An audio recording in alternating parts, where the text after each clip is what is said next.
Atención, atención.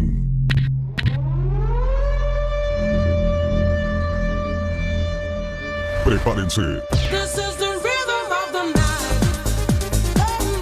Oh, night. porque ha llegado el momento que todos estábamos esperando.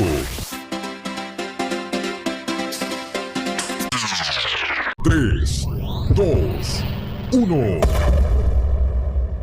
Las palabras y las ideas pueden cambiar el mundo. Nos encontramos en otro episodio de Aquí está el podcast. En esta ocasión nuestros invitados son tres grandes pensadores influyentes de la pedagogía crítica. Ellos son Max Horkheimer, Paulo Freire y Henry Armando Giroux. Conversaremos sobre diversos temas como la memoria histórica, la opresión y la violencia, y cómo la pedagogía crítica contribuye en la construcción de la reconciliación y la justicia social. Maestro Max Horkheimer, desde el análisis de la sociedad y la cultura que usted ha realizado exhaustivamente, ¿cómo relaciona la memoria histórica en los procesos educativos críticos actuales? Como siempre he dicho, la memoria histórica no es solo recordar lo que pasó en el pasado. Es necesaria para que las personas entiendan el presente y puedan tomar decisiones para transformar su futuro. Por eso, la memoria histórica no es solo un tema para el aula, es una actitud frente a la vida. Es allí donde se involucra la educación crítica para recordar, entender, concientizar y empatizar con las injusticias, las dictaduras, el racismo, las guerras, la pobreza, ser intencionales en el aula para dejar de normalizar estas situaciones, que no repitan los errores del pasado, que puedan ver más allá de lo que se dice en los medios masivos y lo que se dice en discursos oficiales. Los hombres pueden transformar el ser. Teniendo en cuenta que la educación verdadera es la praxis, reflexión y acción del hombre sobre el mundo para transformar. El maestro Horkheimer afirma que la memoria histórica no es solo un tema de aula, sino una actitud ante la vida, ya que para mí la educación es política, y no hay equidad en la formación escolar de las personas. El llamado es a empatizar con las injusticias y a dejar de normalizar situaciones de opresión, buscar una educación crítica donde se fomente el pensamiento crítico y liberador para lograr desarrollar una comprensión profunda de la realidad, alejada de las ideologías que enceguecen y encasillan el pensamiento y lo han hecho por décadas. Ahora que escucho el comentario de mis dos colegas, puedo decir que sí, efectivamente, la memoria histórica hace parte de una pedagogía crítica que permite a los educadores y estudiantes ver cómo las estructuras de poder, dominación y resistencia han operado a lo largo del tiempo, desenmascarando las narrativas oficiales que la mayor parte de las veces ocultan violencia estructural, el racismo sistemático y las formas de opresión que persisten con el tiempo. Sin una memoria histórica no hay posibilidad de agencia crítica, de resistencia ni de esperanza. Ahora veamos este corto fragmento del proyecto de la Biblioteca Luis Ángel Arango y la Comisión de la Verdad, Profes de Verdad, narrativas para abordar la memoria histórica en el aula. Concentramos en la divulgación de la colección Legado de la Comisión de la Verdad de Colombia, disponible en la Biblioteca Virtual del Banco de la República, y enfocamos nuestro trabajo con docentes en un análisis del volumen No es un mal menor. El conflicto armado en Colombia se ha constituido como uno de los fenómenos que más ha afectado a nuestra sociedad y, por supuesto, a los niños, niñas, jóvenes y adolescentes. Es por ello que con la Ley de Víctimas 1448 es una oportunidad para restituir los derechos de las víctimas del conflicto armado. Tuve aprendizajes muy significativos que pude llevar a la práctica con mis estudiantes, ya que ellos pudieron conocer una cantidad de relatos que para muchos son desconocidos e iniciar así el camino de la construcción hacia la paz. Maestro Freire, ¿cómo cree usted que la educación puede llegar a contribuir para superar la opresión en comunidades afectadas por la violencia?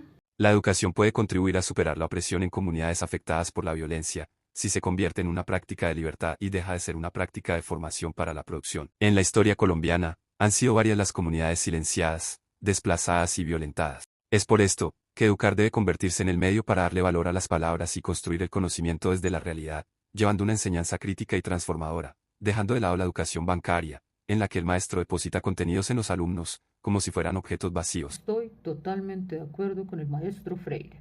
La educación no puede limitarse a ser un ejercicio mecánico de adaptación. Hoy en día, en comunidades marcadas por la violencia y la opresión, como muchas en Colombia, la educación debe ser un acto profundamente político y ético. Como he dicho antes, la educación representa un terreno político donde se pueden formar las condiciones para una ciudadanía crítica o, por el contrario, para formas de conformismo autoritario. Es necesario implementar una pedagogía crítica que permita a los estudiantes convertirse en sujetos activos en la producción de conocimiento y en la lucha contra las desigualdades económicas y sociales. Al escuchar a mis colegas Giroux y Freire, encuentro afinidad con nuestra crítica original.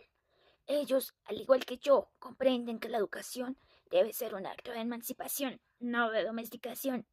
En este sentido, coincido con Freire cuando afirma que la educación es un acto político, pero agregaría, desde mi perspectiva, que si ese acto político no es también una crítica radical a las condiciones sociales que producen la violencia, no será más que una nueva forma de engaño. Vivimos en un mundo marcado por la violencia, que se genera por las diferencias sociales, políticas, raciales e ideológicas. Es por eso que la tarea como maestros es crear espacios para la educación crítica, que permita crear conciencia y alternativas reales. Como escribí en Crítica de la razón instrumental, la razón se ha tomado en instrumento del poder y la educación, en muchos casos, la ha seguido ciegamente.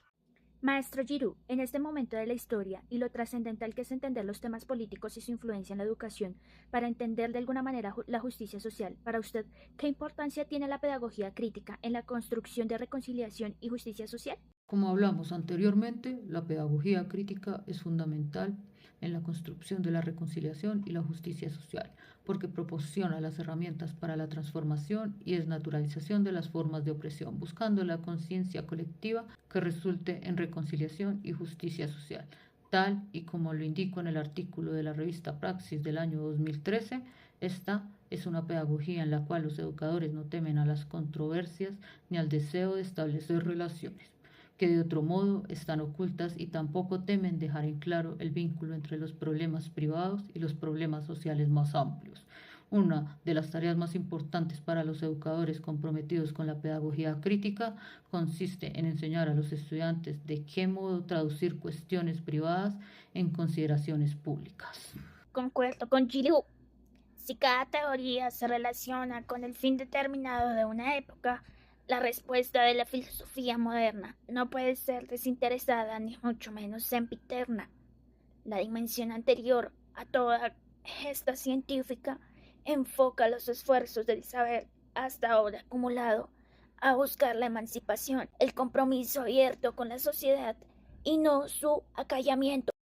Definitivamente la esperanza debe encontrarse inmersa en la pedagogía crítica, una de las tareas del educador o la educadora progresista, a través del análisis político serio y correcto, es descubrir las posibilidades, cualesquiera que sean los obstáculos, para la esperanza, sin la cual poco podemos hacer porque difícilmente luchamos. Y cuando luchamos como desesperanzados o desesperados es la nuestra una lucha suicida, un cuerpo a cuerpo puramente vengativo. Pero lo que hay de castigo, de pena, de corrección, de penitencia en la lucha que hacemos movidos por la esperanza, por el fundamento ético histórico de su acierto, forma parte de la naturaleza pedagógica del proceso político del que esa lucha es expresión. Lo que escuchamos hoy no termina aquí. Las ideas siguen resonando y generando transformación. Por eso quiero que cada uno pueda dar un consejo a los maestros de este tiempo, indicándoles qué deben hacer para que la escuela sea un espacio de libertad, diálogo y transformación, no de reproducción y desigualdades. Queridos maestros, el fin de la educación no es adaptarse al mundo, sino transformarlo hacia una sociedad más justa, libre y humana. Debe formar personas críticas, que mejoren la sociedad, en donde el maestro invite a observar su entorno, los conduzca a una reflexión y finalmente a una acción práctica. En conclusión, tal como lo indico en el libro La educación como práctica de la libertad, la educación verdadera es praxis, reflexión y acción del hombre sobre el mundo para transformarlo. La escuela es un espacio perteneciente a toda la sociedad, en donde se aprende a vivir en democracia, por lo que mi recomendación para ustedes, queridos maestros, es enseñar con libertad, no sin límites, sino de forma crítica, propendiendo por la justicia social. Las escuelas públicas deben ser defendidas como bienes públicos. Las escuelas deben definirse como esferas públicas democráticas y no simplemente como lugares cuyo valor está determinado por los estándares morales limitados y estrechos de la utilidad mediable. Necesitamos modos de pedagogía que animen la imaginación, creen estudiantes reflexivos y curiosos, incorporen una ética de responsabilidad cívica y enseñen la práctica de la libertad. El conocimiento puede mantenernos oprimidos o conducirnos a la libertad.